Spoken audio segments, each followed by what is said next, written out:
आशिया खंडातील सगळ्यात लांब नदी कोणती? यांग तसेच चीन.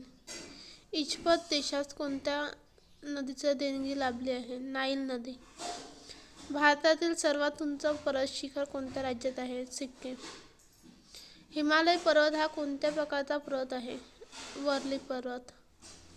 कोणत्या शहराला भारतातील ऑरेंज सिटी म्हटले जाते? नागपूर. भारत कोणत्या देशाशी सर्वात जास्त लांबीच्या आंतरराष्ट्रीय सीमेने जोडला गेला आहे? बांगलादेश.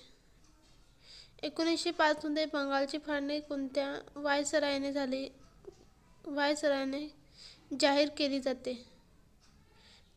केली होती? Lord Curzon.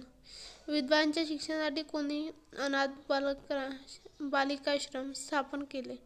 महर्षी धोंडो केशव कर्वे.